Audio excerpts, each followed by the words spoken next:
ৰঙিয়াৰ হিতিনাথ বিদ্যা মন্দিৰ হাইস্কুলত যোগ প্ৰশিক্ষণৰ সামৰণি কাৰ্যসূচীত উপস্থিত মহকুমাধিপতি দীপন বৰ্মন। ৰঙিয়া মহকুমা প্ৰশাসনৰ উদ্যোগত বিভিন্ন বিদ্যালয়ৰ শিক্ষক শিক্ষয়িত্ৰীসকলক প্ৰশিক্ষিত কৰাৰ লক্ষ্যৰে অনুষ্ঠিত কৰা যোগ প্ৰশিক্ষণ সামৰণি পৰে। অগ্ৰণী স্বেচ্ছাসেৱী সংস্থা সাধনাৰ সহযোগত ৰঙিয়া মহকুমাৰ বিভিন্ন বিদ্যালয়ৰ ৩,০০০ৰো অধিক শিক্ষক শিক্ষয়িত্ৰীক তিনিদিনীয়াকৈ প্ৰদান কৰে যোগৰ প্ৰশিক্ষণ।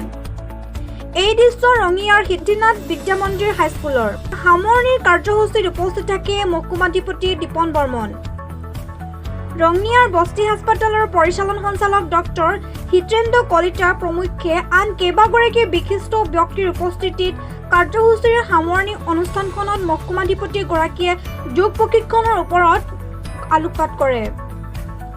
আনহাতে প্ৰশিক্ষণৰ ক্ষেত্ৰত বিশেষ দায়িত্ব পালন কৰা যোগাচাৰ্য জ্যোতিষ কলিতাৰ লগতে সাধনা যোগ প্ৰশিক্ষণ মহাবিদ্যালয়ৰ প্ৰতিও ভাষণ প্ৰসংগত কৃতজ্ঞতা জ্ঞাপন কৰে মহকুমাধিপতি দীপন বৰ্মনে। আজি আমাৰ যোগ শিবিৰৰ একদিন আছিলে। আমাৰ মহকুমা প্ৰশাসন প্লাছ আমাৰ সাধনা এনজিঅ'ৰ আমাৰ যৌথ উদ্যোগত আমাৰ ৰঙিয়া মহকুমাৰ অন্তৰ্গত যিমান স্কুল আৰু তাৰ শিক্ষক শিক্ষয়িত্ৰী আছিলে সকলোকে আমি 3 দিন যোগ শিবিৰৰ আয়োজন কৰাইছিল ছামাৰ ভেকেশ্যনত। আৰু ইয়াৰ যোগ শিবিৰৰ এটাই উদ্দেশ্য আছিলে যে আমাৰ ছাত্ৰ ছাত্ৰীসকলক যাতে এই আমাৰ শিক্ষকসকলে শিক্ষয়িত্ৰীসকলে শিকি ছাত্ৰ ছাত্ৰীসকলক শিকায়। আমাৰ যেতিয়া ছামাৰ ভেকেশ্যন পিছত স্কুল খুলিব যাতে প্ৰতিজন ছাত্ৰ ছাত্ৰীক যোগৰ যিটো মাহাত্ম বা যোগৰ যিটো আমাৰ বেনিফিটছ সেইখিনি যাতে ছাত্ৰ ছাত্ৰীৰ মাজত বিয়পাই দিয়ে সেইটো কাৰণে আমি এই যোগ শিবিৰৰ আয়োজন কৰা হৈছিল। আৰু ইয়াত আমাৰ জ্যোতিষ কলিতাই যথেষ্ট আমাক সহায় সহযোগিতা আগবঢ়াইছে।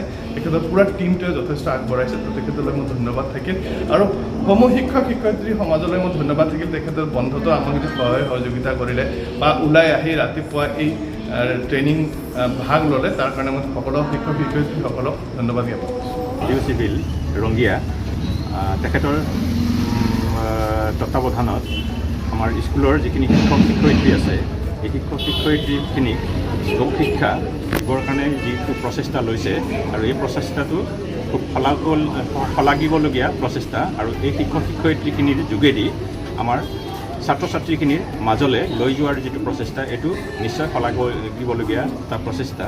আৰু এই প্ৰচেষ্টাৰ অংশ হিচাপে আমাৰ বিদ্যালয়ত বি কণিয়া উচ্চতৰ মাধ্যমিক বিদ্যালয়ত যিটো শিবিৰ অনুষ্ঠিত হ'ল, দুদিনীয়াকৈ যিটো শিবিৰ অনুষ্ঠিত হ'ল, এই শিবিৰটোত যথেষ্ট সংখ্যক শিক্ষক শিক্ষয়িত্ৰী আমাৰ উপস্থিত আছে, দুদিনে উপস্থিত আছে। আৰু এই অনুষ্ঠানটো সাফল্যমণ্ডিত কৰাৰ কাৰণে মই প্ৰথমতে SDO চিভিল আৰু আমাৰ শিক্ষক শিক্ষয়িত্ৰী যিখিনি আছে বিশেষকৈ আমাৰ ৰঙিয়াৰ জ্যোতিষ কলিতা তেওঁৰ তত্ত্বাৱধানত শিবিৰটো অনুষ্ঠিত আমি কৰিব পাৰিলোঁ। সকলোকে মই ধন্যবাদ জ্ঞাপন কৰিছোঁ। আৰু এনেকুৱা শিবিৰবিলাকে নিশ্চয় শিক্ষক শিক্ষয়িত্ৰীখিনিৰ স্বাস্থ্যৰ প্ৰতি তেওঁলোকৰ যি সজাগতা এই সজাগতা বৃদ্ধি পাব। আৰু এই এনেকুৱা শিবিৰবিলাকে পৰৱৰ্তী সময়ত নিশ্চয় আমাৰ ছাত্ৰ ছাত্ৰীসকলৰ ওপৰতো নিশ্চয় প্ৰভাৱ পেলাব বুলি পেলাই মই আশা ৰাখিছোঁ। আৰু পৰৱৰ্তী সময়তো এনেকুৱা অনুষ্ঠানবিলাক চলি থাকক ইয়াকে কামনা কৰিছোঁ। ৰঙিয়াৰ পৰা দিনেশ আগৰৱালাৰ report, Assam green valley news.